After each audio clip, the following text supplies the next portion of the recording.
একটা ফ্লাইওভার একটা রাখেন, একটা পরেরটা রাখেন। এই সড়কটা নেই। এই যে হ্যাঁ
আজকের যে পরিস্থিতিটা খুব খারাপ।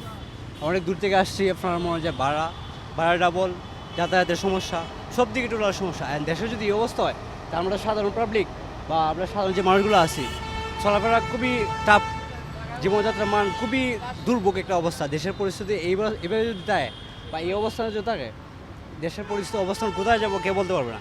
সাধারণ মানুষ শেষ, দেশের যে অবস্থা সাধারণ মানুষ শেষ।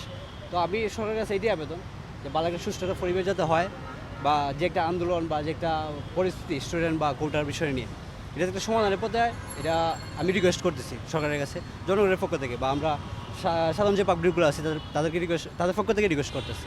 আর এভাবে যদি চলতে থাকে সাধারণ মানুষ চলা খুবই মুশকিল হয়ে যাবে। দিনমজুর যারা আছে বা আমরা যারা সাধারণ পাবলিক আছি খুবই দুর্ভোগ অবস্থার মধ্যে আছি, গাড়ি ঘোড়া খুবই একটা খারাপ অবস্থানের মধ্যে আছে। রাত্রে বাইরে হয়েছি 10টার দিকে, এখন আটটার দিকে বসছি, যেন 3 থেকে 4 ঘন্টার রাস্তা। যাই হোক, পরিশেষে এটাই, যাতে পাবলিক সুস্থভাবে জীবনযাপন করতে পারে, সরকার এই পদক্ষেপটা নেওয়া সবচেয়ে দরকার আমি মনে করি।